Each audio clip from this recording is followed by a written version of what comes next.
Good morning. Welcome to a tertiary world and to a Saturday morning, a windy Saturday morning in Mildura. We're waiting for rain. It hasn't come yet. It's about to. I can feel it. Today I'm reading from accounts of walking down Victoria Street as the first of 7 east-west streets I walked down in 2008. And Victoria Street is one of 14 streets, 7 east-west and 7 north-south, that constructed a grid inside which I lived for most of my life, and slowly over time built a kind of memory body from my experiences of living inside it. These stories attempt to retrieve that memory body and re-experience it in some way.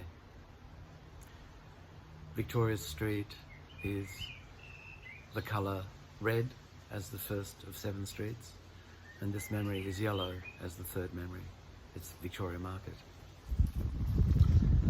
From the age of 11 or so, I would set out at about 4 each Friday afternoon from North Brighton Station and ride the Red Rattler into Flinders Street.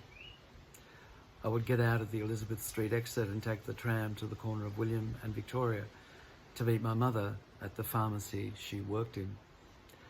Sometimes she would be detained for a few minutes and I would watch her serving different people. She would always be smiling, seemingly with all the time in the world to look after their interests. She would already have done the shopping during her lunch break. It was now waiting at the back of the shop in a pile of string bags, next to wooden crates filled with dark bottles, under shelves packed with boxes of all sizes. One of the bags would hold a 4-gallon tin of Dante olive oil, with the face of the poet looking out on the world sternly from each of its 4 sides. Though represented in this less than dignified way, I felt sure that nevertheless he must have been secretly pleased to know that the primary produce of his beloved Tuscan hills had reached the outer reaches of the known world. When my mother eventually finished serving the last customer, we would put on our coats, pick up the bags and walk once more through the market, just in case we had forgotten something. The reason I made the trip each Friday was to help her carry the bags home. These were laden with greens, meats, cheeses, rice and oil. Sometimes she would buy a pig's head, ears intact. This, along with other delicacies, would be prepared throughout an entire weekend's cooking, so that each night during the following week, dinner would be simple and quick to make. The pig's head would be gelatinized, and my grandmother would make strudels and spinach pies and dishes that would keep for many days. This, I believe, is how we comforted ourselves. We welcomed what the new land offered, and for us, its riches consisted of food. This was ritually transmuted through each weekend from its raw state into an entire week's worth of dinners. What I remember most, though, about Friday evenings is that last walk through the stalls when the shopper's frenzy was at its height and faces I never saw through the week were now flashing past me. Here, most seemed to be olive-skinned with dancing eyes, laughing and shouting with excitement at the plenitude and the simplicity of it, its uncomplicated presence that could seemingly never be taken away. Under the amber lights, everything seemed golden and warm. The world seemed right.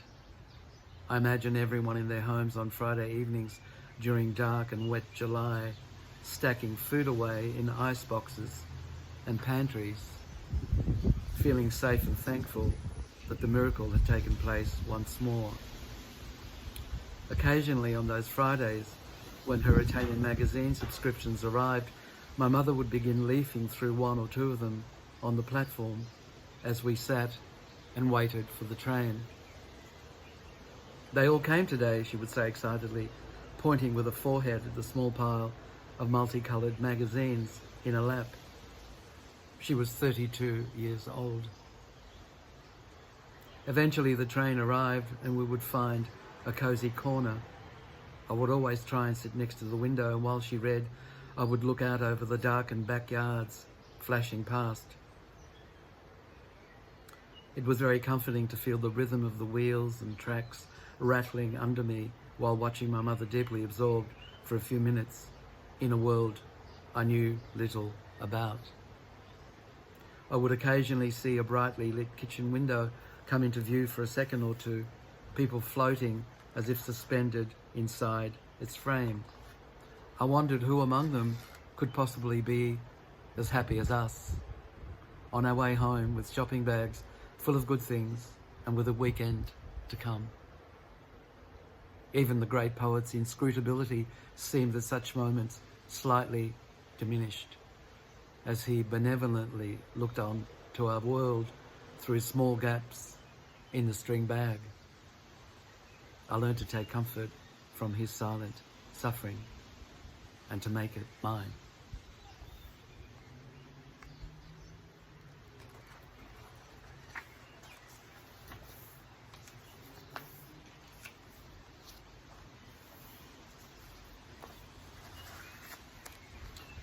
The corner of Victoria and Peel Street,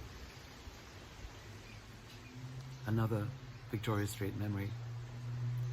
Through the 60s, I would spend most weekends house painting with my father. We would leave the house early on a Saturday morning. My friends would be playing footy on the William Street Oval opposite our house.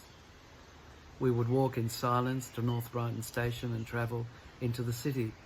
From there, we would catch a tram or a train to wherever we were house painting that day. One weekend we painted the premises of Nous Cosmos, the local Greek newspaper, then located on the corner of Victoria and Peel Streets. The tiny transistor radio would play music all day, and I would sing along to all the songs I knew. It was the year that Billy Thorpe's Somewhere Over the Rainbow became a hit. Empty rooms would make for wonderful acoustics, and I would sing my heart out. Late that afternoon, as I was clearing up the brushes on the covered first floor balcony, I saw a woman bathing downstairs in the open courtyard of a neighbouring house. I could see her lifting her arms and splashing water over her body as she sang softly to herself in a strange language. I watched her for a while. I had never seen a woman's body before. She kept soaping herself and splashing all the soap off with water from a bucket she filled from time to time. Suddenly a man's voice called from inside, and she hurriedly wrapped her body in a towel and disappeared from view. I kept waiting for her to return, but she never did. I can still see the blue bucket, the suds slowly drying on the dusty concrete, the pink cake of soap somehow catching a stray orange ray from the setting sun.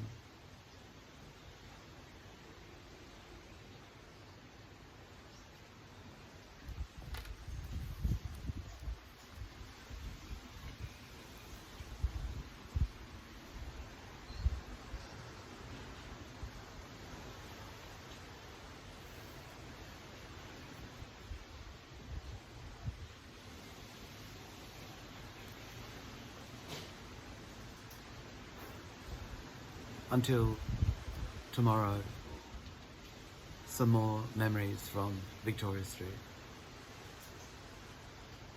Have a peaceful afternoon. Until then.